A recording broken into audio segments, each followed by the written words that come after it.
وأشهد أن سيدنا محمدا عبده ورسوله اللهم صل على سيدنا محمد وعلى آله وصحبه أجمعين أما بعد.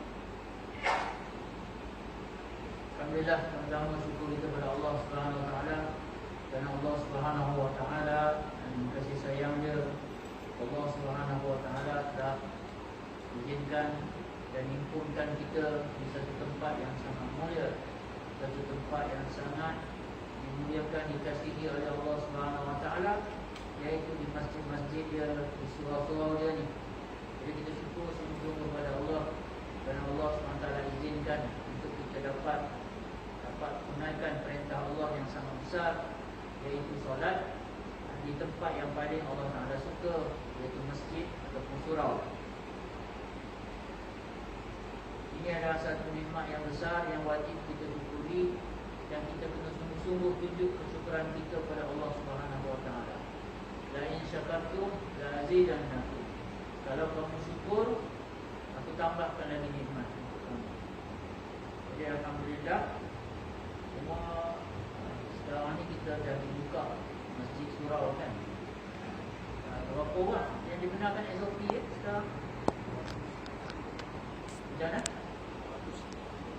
250 setiap waktu, untuk 5 waktu lah. Kalau Jumaat ratus-ratus jugalah kan.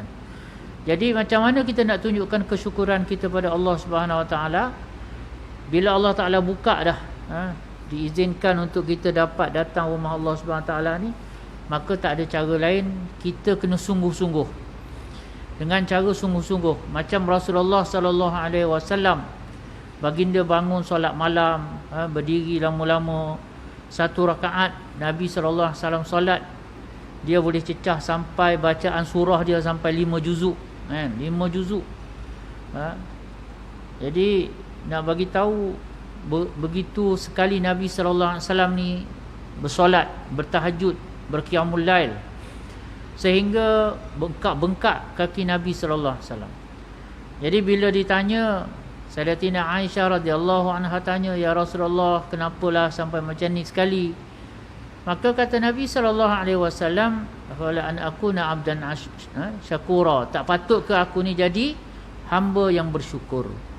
Jadi cara Nabi nak menunjukkan syukur baginda Nabi sallallahu alaihi wasallam, Nabi sallallahu alaihi wasallam akan gunakan maksimum level, kemampuan baginda yang sungguh-sungguh, yang terbaik, yang paling terbaik yang baginda sallallahu alaihi wasallam mampu untuk beribadah kepada Allah Subhanahu Wa Taala. Itulah maknanya syukur kan? Itulah maknanya syukur.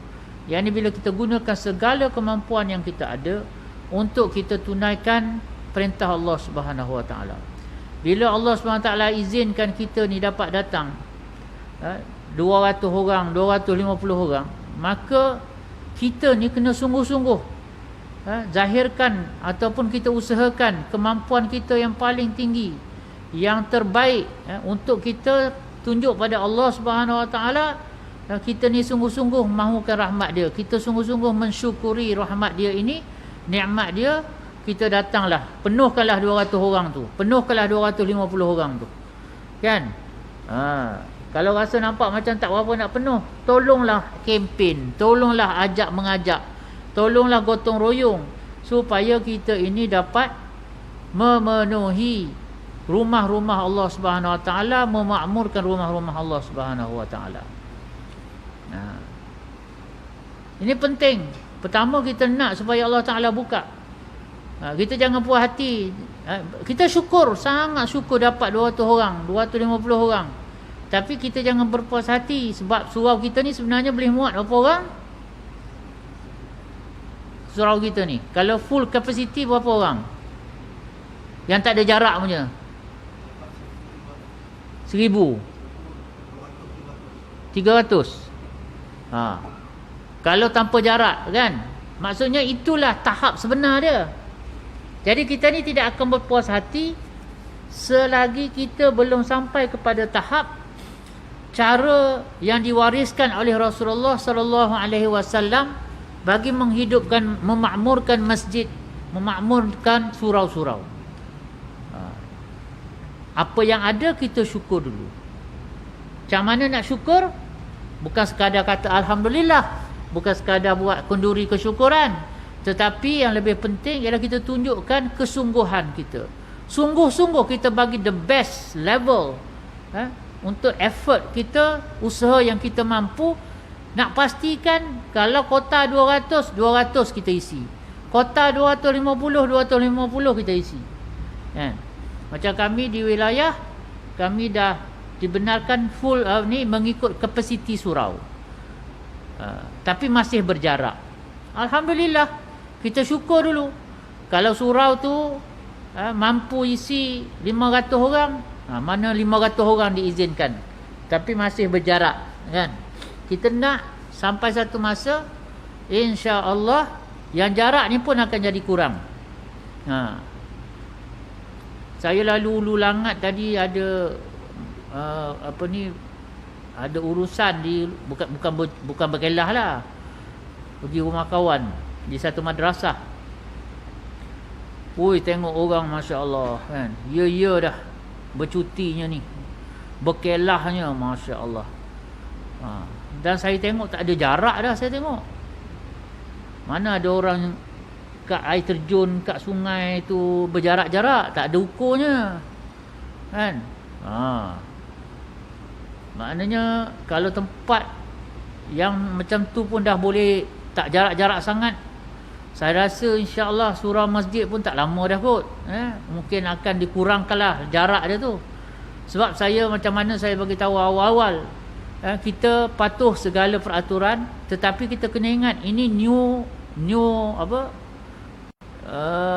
normal baru ni, new norms ni bukanlah untuk kita terapkan sampai kiamat. Ini hanya kerana darurat sahaja, kerana ada kemaslahatannya di situ, maka kita terapkan SOP baru. Tapi dalam surau dan masjid kita kena pakai SOP yang diwariskan oleh Nabi sallallahu alaihi wasallam. Ini masalah agama. Tapi kalau nak masuk stadium ada SOP baru, nak masuk pasar raya ada SOP baru, nak masuk pasar basah ada SOP baru, nak masuk pasar malam ada SOP, itu tak apa. Nak kekalkan SOP itu sampai kiamat pun tak ada masalah. Tapi kalau masjid, kalau surau, maka SOP itu hanya terpakai kerana kemaslahatan, kerana ada satu-satu darurat. Itu sahaja. Dan kita kena doa sungguh-sungguh pada Allah Subhanahu Wa Taala supaya Allah Subhanahu Wa Taala beri lagi, tambah lagi nikmat dia tu daripada 250 orang kepada full capacity. Dah full capacity berjarak, dapat lagi ditingkatkan jadi full capacity tak berjarak. Jadi ini semua sangat penting. Dan kalau kita melihat perkembangan yang berlaku sekarang ni, insya-Allah dah boleh rentah negeri, kan? Rentah negara pun boleh dah. Masya-Allah, kan.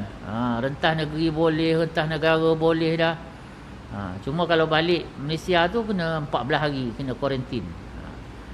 Kalau sanggup rentah je lah, kan. Kalau sanggup lah. Kalau tak sanggup tunggulah SOP baru sampai tak ada lagi dah kuarantin. Tapi nak bagi tahu tuan-tuan, penting sangat kita menyedari perkara ini, kita faham perkara ini. Kerana masjid surau ini bukanlah satu perkara yang hanya berkait dengan pahala, berkait dengan kita nak cari pahala lebih. Semayang kat rumah dapat 1 pahala, semayang kat masjid surau dapat 25 pahala. Bukan setakat itu. Masjid dan surau ni bukan sebab nak kuliah.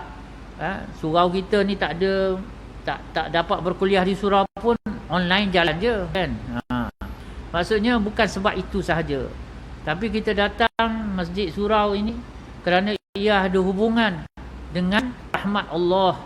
Dia ada hubungan dengan keputusan-keputusan langit ke atas penduduk bumi, secara kolektif, secara community, secara jama'i, secara kolektif. Jadi kita kena faham juga benda tu, tuan-tuan. Kita kena faham perkara tu. Sebab tu kita bersyukur sangat-sangat Allah Ta'ala izinkan kita dapat datang untuk solat berjemaah, menghidupkan solat berjemaah, memakmurkan masjid surau dengan solat berjemaah, dan juga mengisi kuliah kan, kuliah. Sekarang masjid boleh buka 24 jam ke tak boleh lagi? Saya tak tahu, SOP ni berbeza-beza. Kalau datang pukul 11, 10, 11 setengah 11 pagi ke, buka tak masjid? Tak boleh. Mana dia ikut waktu lagi. Jadi berapa minit sebelum waktu dibuka? Jumaat pukul 12. Kalau Zuhur pukul berapa buka? Awal juga. Jadi kita kena, macam saya cakap tadi, kita kena usaha, kita kata apa, rayu Allah Subhanahu Wa Taala ni sampai Allah Taala pulihkan balik kepada SOP yang diwariskan oleh Rasulullah SAW. Awak datanglah pukul berapa ke masjid ni, siang ke, malam ke, pagi ke, petang ke, subuh ke, senja ke, sentiasa terbuka, sentiasa sedia untuk diimarahkan, dimakmurkan, sentiasa ada orang. Itu yang kita hendak. Jadi sekarang ni kita syukur dulu dengan apa yang ada, dan kita teruskan segala apa yang patut kita lakukan supaya akhirnya kita akan capai kembali kepada SOP yang diwariskan oleh Rasulullah sallallahu alaihi wasallam dan para sahabat baginda. Sebab apa? Macam saya cakap, kita kena faham tentang perkara ni. Masjid ini satu benda yang besar di sisi Allah Subhanahu Taala. Nak tahu besar tak besar dia, sampai Nabi sallallahu alaihi wasallam bagi tahu, man alifal masjidah alifahullah. Siapa-siapa yang mencintai masjid, Allah cinta pada dia. Besar ke tak besar tu, tuan-tuan? Besar tu. Ini jalan shortcut kita untuk dapat cinta Allah tau. Dengan cara kita cinta pada masjid ini, surau ini, pergi mana-mana pun kita teringat masjid surau. Sampai kat Paris pun kita cari mana masjid kat sini, mana surau dia kat sini. Pergi Mekah tu memanglah cari masjid. Pergi mana pun, tercampak ke mana kita pun, ni dah boleh rentas negeri, dah boleh rentas negara, tercampaklah kita kat mana pun, kita sentiasa mencari masjid surau. Kerana apa? Man alifal masjidah, siapa-siapa yang mencintai masjid, alifahullah, Allah cinta pada dia. Ini kena faham pertama. Sebab tu saya kata masjid ini bukan masalah sekadar datang masjid dapat pahala banyak, dapat datang masjid dapat dengar kuliah, tetapi ia ada hubungan secara langsung dengan rahmat Allah Subhanahu Wa Taala, dengan keputusan-keputusan langit. Imam Ibn Katsir rahimahullah, semasa dia nak menafsirkan ayat 18 surah At-Taubah, ayat 18 surah At-Taubah, tuan-tuan boleh buka tafsir Quran lepas ni, mungkin kat rumah ada ke, ingat tu surah Taubat, Taubat 18, nombor 18, ayat 18. Masa Imam Ibn Katsir nak mensyarahkan ataupun nak mentafsirkan ayat ini, innama ya'muru masajidallahi man amana billahi wal yaumil akhir, sesungguhnya orang yang memakmurkan masjid-masjid Allah ialah orang yang beriman kepada Allah dan hari akhirat. Maka dia dalam mensyarahkan tu, dia bawa banyaklah ayat hadis-hadis Nabi sallallahu alaihi wasallam, syarahan-syarahan dia tu. Antaranya dia telah memetik satu riwayat yang berpangkal daripada Sayyidina Anas bin Malik radhiyallahu taala anhu, yang mana beliau telah meriwayatkan satu riwayat Rasulullah sallallahu alaihi wasallam telah bagi tahu Allah Ta'ala telah berfirman. Maknanya ini adalah hadis kursi. Allah Ta'ala kata apa? Bi'izzati wa jalali, demi kemuliaanku dan keagunganku, demi keagunganku dan kemuliaanku. Inni la ahammu bi ahli al-ardi azaban, sesungguhnya aku berhasrat untuk turunkan azab kepada penduduk bumi. Tengok, Allah dah nak buat keputusan dah untuk turunkan azab pada penduduk bumi. Fa iza nazartu ila ummari buyuti, kemudian apabila aku melihat kepada orang yang memakmurkan rumah-rumahku, yakni masjid surau. Ummar ni maksud dia ramai orang. Ummar, pemakmur. buyuti, rumah-rumahku. Wal mutahabbina fiyya, dan orang yang bersilaturahim, berkasih sayang kerana aku. Wal mustaghfirina bil ashar, dan orang yang beristighfar di waktu sahur. Ada berapa? 3 golongan. Aku dah nak turunkan azab pada penduduk bumi. Tapi apabila aku lihat kepada yang pertama, orang yang memakmurkan, pemakmur rumah-rumah aku. Yang kedua, golongan yang berkasih sayang kerana aku, yang bersilaturahim kerana aku. Yang ketiga, yang beristighfar di waktu sahur. Sarraftu zalika anhum, aku alihkan, aku hindarkan azab itu daripada mereka. Tuan-tuan, kita kalau azab gempa bumi, azab banjir, azab apalah, kita nampak, kita tahu, kita sedar dan senang nak menguruskannya. Kan? Macam apa yang berlakulah, yang pernah berlaku tsunami ke apa, azab tu senang. Tapi kalau azab tu yang dalam bentuk yang susah, bila azab datang dalam bentuk hilangnya ketenangan hidup, payah tuan-tuan. Bila azab itu datang dalam bentuk hilangnya rasa aman, hilangnya rasa waras, hilangnya keberkatan, ini semua benda yang berat. Ini azab yang berat. Kita dengar, yalah, sehari dalam sebulan 2 baru ni kan, ramai mana orang duk bilang berapa statistik orang bunuh diri kerana COVID ni kan. Tuan-tuan, ini azab tuan-tuan. Sebab COVID ni bunuh diri, teruk sangat rasanya. Jadi azab ni macam-macam. Bila hilang kesejahteraan, bila hilang kemakmuran, keberkatan, dia boleh datang dalam bentuk azab ekonomi, azab politik, azab sosial, macam-macam azab. Jadi kita jangan sampai terperangkap dengan azab-azab Allah Subhanahu Wa Taala. Kalau dah terkena azab ni, jenuh nak buat pelan pemulihan, kau pulihkanlah kalau boleh. Tak ada cara. Kan? Tak ada cara. Kita kena deal, nego dengan pemilik azab. Kita kena tanya dia apa dia nak supaya dia angkat azab ini. Maka antaranya ialah yang secara kolektif, iaitu memakmurkan masjid. Nabi SAW berkata, ini Imam Ibn Katsir nak terangkan ayat tadi, innama ya'muru masajidallah ni, dia bawa hadis ni.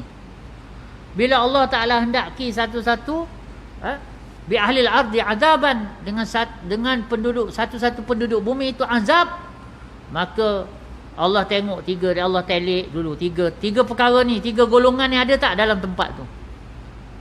Jadi kita secara kolektif untuk kita menangkis azab Allah Subhanahu Wa Taala, maka kita kena makmurkan masjid. Sebab tu saya cakap tadi, masjid ni kita jangan faham hanya sekadar untuk selesaikan masalah kita nak kutip pahala banyak-banyak, nak bawa balik akhirat. Bukan sekadar untuk kita nak adakan kuliah, nak dengar ceramah kuliah banyak-banyak supaya kita pandai. Bukan sekadar itu. Tetapi ia ada kaitan yang langsung dengan keputusan-keputusan langit untuk kita di bumi ini. Jadi kita lepas pada ni start daripada isyak ni, kita dah faham, kita duduk dalam masjid ni, kita dah faham.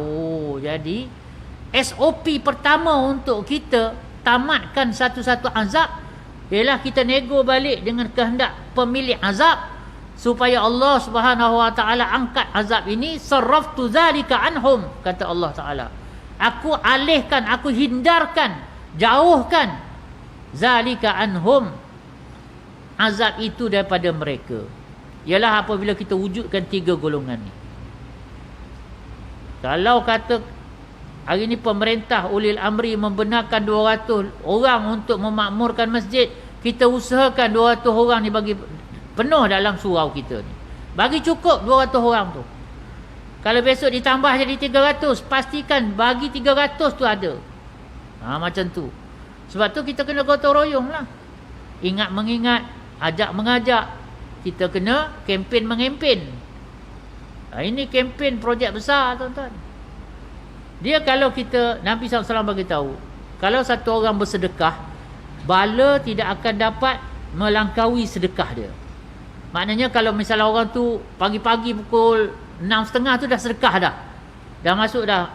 Tabung kita kat mana? Kat situ. Dah masuk dah dalam tabung surau. Dah sedekah dia pagi tu. Nabi SAW kata bencana tak akan dapat melangkaui dia. Maknanya sedekah itu menjadi pendinding, menjadi perisai. Tetapi itu hanya pada level individu. Sebab dia yang sedekah, dia lah yang dapat. Sekarang ni kita nak cari perisai daripada azab secara kolektif, secara community ni macam mana? Maka amalan dia ialah memakmurkan masjid. Inilah yang akan menjadi pendinding, yang akan menjadi penyelesai, pemelihara kita, pelindung daripada turunnya azab Allah Subhanahu Wa Taala pada kita. Jangan sampai azab yang sampai kita tak sanggup nak hadapi, akhirnya bunuh diri. Allahu Akbar. Tuan-tuan tahu tak bunuh diri ni apa pasal kalau bunuh diri? Nabi SAW bagi tahu orang bunuh diri ni kekal dalam neraka, tuan-tuan. Itu azab dunia, akhirat. Kat dunia ni, wali'udzubillah, orang yang bunuh diri, kalau dia ada harta, kena ambil dulu daripada harta dia tu diat. Diat kerana dia bunuh diri dia. Yang sebanyak ataupun senilai dengan 100 ekor unta. Baru boleh bagi faraid. Kata 100 ekor unta ni berapa ribu? Kalau seekor 10,000, sejuta juga tu. Kalau ada duit, tarik dulu yang tu, bagi kat Baitul Mal. Ada lagi balance daripada bayar diat, barulah boleh jadi harta pusaka. Itu pun tolak hutang, tolak wasiat, baru boleh jadi pusaka. Ni kalau kes bunuh diri lah, bagi tahu. Itu masalah kat dunia, tapi yang di akhirat, Allahu Akbar. Tak bagi tahu maknanya kita kena faham. Jangan sampai azab ini azab yang berbentuk maknawi, azab-azab yang berbentuk spiritual, azab-azab yang berbentuk dalaman ini. Lagi susah kita nak tangani. Betul tak? Kalau banjir tak ada masalah. Banjir nampak, ni tempat kena banjir, yang tenggelamnya ni, yang dah mati 2-3 orang. Satu Malaysia datang hantar bantuan, macam berlaku kat Yan Kedah tu kan, kat Jerai. Satu Malaysia pergi tolong. Bantuan mencurah-curah, tak ada masalah yang tu. Tapi masalah dia, kalau datang azab. Jadi macam mana kita nak tangkis semua benda ni? Maka secara kolektif kita kena makmurkan masjid. Jadi kita kena ajak mengajak, ingat mengingat, untuk datang masjid ni. Memakmurkan masjid, makmurkan semaksimum yang boleh. Yang kedua, silaturahim. Yang berkasih sayang kerana Allah, bersilaturahim kerana Allah. Maka cara dia, Nabi SAW pernah bagi tahu pada sahabat, la tadkhulunal jannah hatta tu'minu. Kamu tak akan dapat masuk syurga sehingga kamu beriman. Wala tu'minu hatta tahabbu. Kamu tak akan beriman sehingga kamu berkasih sayang. Wala dullukum ala syai'in idza fa'altumuhu tahabbtum. Nak tak aku tunjuk kamu satu perkara, jika kamu buat, kamu dapat kasih sayang. Apa dia? Ifshus salama bainakum. Sebarkan salam di kalangan kamu. Kita mungkin faham sebar salam tu dengan cara jumpa, kita bagi salam lah kan. Itu pun satu bentuk. Tetapi Abdullah bin Umar radhiyallahu anhu, diriwayatkan dia pernah ni, dia suka sangat ajak satu orang kawan dia ni nama Tufail bin Ubay. Dia asyik, jom Tufail, kita pergi pasar. 2-3 kali kawan ni ikutlah. Tufail ni pula dia tubuh besar sikit. Satu hari tu dia ajak, macam biasa, Tufail, jom kita pergi pasar. Tufail pun jawab, malaslah aku. Kau pergi pasar pun bukan kau pergi beli barang, bukan menjual barang, tidak membeli pun tidak. Buat apa kita duduk sini? Yalah, sembang-sembang. Maka kata Sayyidina Abdullah bin Umar radhiyallahu anhuma, anak Sayyidina Umar ni, dia kata apa? Ibn Umar jawab, Tufail, aku pergi pasar ni memanglah bukan aku nak jual beli pun, bukan aku nak membeli, bukan aku nak menjual. Tetapi aku pergi pasar ini semata-mata untuk jumpa orang supaya aku boleh bagi salam. Aku nak sebarkan salam. Macam tu rupanya Abdullah bin Umar ni, cara dia nak sebarkan salam tu sengaja cari peluang untuk beri salam. Jadi pergi pasar ramai orang, confirm ada orang kan, jadi dia bagi salam kat situ. Jumpa dengan Assalamualaikum, Assalamualaikum, Assalamualaikum. Jadi macam mana ni Ustaz nak suruh kami pergi pasar ke macam mana ke? Kalau sanggup silakan. Tapi setidak-tidaknya saya syorkan ziarah lah tuan-tuan. Saling menziarahi. Sekurang-kurang lorong kita tu ziarah lah. Dan Nabi SAW kata lagi dalam hadis yang lain, tahadu tahabu. Kamu saling bagi hadiah, kamu akan dapat saling berkasih sayang. Jadi sambil ziarah tu bawa lah buah tangan. Kan? Apple ke, kan?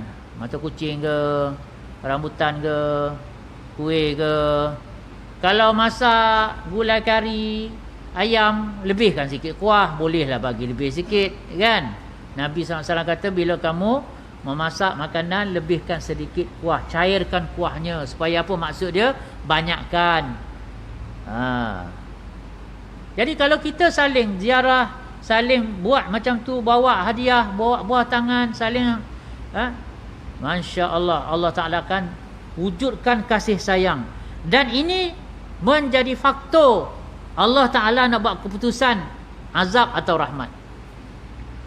Ini cerita secara kolektif ni. Yang ketiga apa tadi? Paling mudah, al-mustaghfirina bil ashar. Ini tak ada kena-mengena dengan orang lain. Al-mustaghfirina bil ashar, yang beristighfar di waktu sahur. Waktu sahur ni bila? Waktu yang afdal sahur 1/6 akhir malam. Malam start pukul berapa? Maghrib start pukul berapa? 7 lah, mudah nak cerita kan, 7. 7. Subuh masuk pukul berapa? Pukul 6 lah, mudah, 5.50 gitu kan, pukul 6. Maksudnya berapa jam tu? 7 malam sampai 6 pagi, 11. Kalau 6 12 kan, 7 6 11. Jadi 1/6 daripada 11 jam. Berapa jam?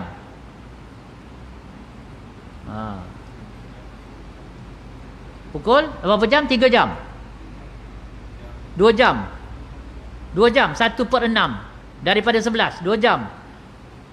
Kalau macam tu maksudnya 6 tolak 2, start pukul 4 tu, itu dah waktu prime time untuk sahur. Dan itulah waktu yang mahal untuk kita beristighfar pada Allah Subhanahu Wa Taala. Kalau kita bangun pukul 3, buatlah yang lain. Boleh semayang, baca Quran, apa semua. Tapi bila dah antara waktu sahur ni, maknanya antara pukul 4 sampailah masuk waktu subuh, pastikan ada istighfar. Kata Sayyidina Anas bin Malik, kami diperintahkan untuk beristighfar waktu sahur ni sekurang-kurang 70 kali. Astaghfirullahalazim, astaghfirullahalazim, astaghfirullahalazim. Kita pakat-pakat istighfar pagi tu. Bukan susah. Kalau bangun pukul 5, alhamdulillah, masih lagi waktu sahur. Kalau 5.30 Ustaz, masih lagi waktu sahur. Cuma 5.30 tu dah tak berapa banyak lah boleh nak semayangnya. Mungkin 1 rakaat witir cukup. Lepas tu istighfar. Maknanya dalam kepala kita ni sentiasa ada witir, istighfar, witir, istighfar. Kalau kita bangun awal, alhamdulillah boleh buat semayang taubat, boleh buat semayang hajat, boleh buat tahajud dan sebagainya. Tetapi kalau kata dah terdesak 5.30 baru jaga, masuk tandas apa, 5.40 baru keluar tandas, sekurang-kurang boh 1 rakaat solat witir, kemudian istighfar, astaghfirullahalazim, astaghfirullahalazim. Saya syorkan bagi cukup 100. Kalau sahabat Nabi 70, kita ni 70,000 sepatutnya kan. Tapi tak apalah, kan sebut 70,000 langsung tak buat. Saya syorkan 100. Tak apalah 100. Kalau yang malam ni semua pakat buat, dah berubah dah. Pandangan orang langit dah berubah dah, penduduk langit tengok dah lain dah. Oi, Karya surah An-Nur ni dah macam dah ni. Ada 20 orang, 30 orang ni semua dah penuh beristighfar, bercahaya-cahaya dah rumah masing-masing. Bukan cahaya dengan lampu, cahaya dengan istighfar. Penduduk langit tengok, ui, berkelip-kelip rumah dia orang ni.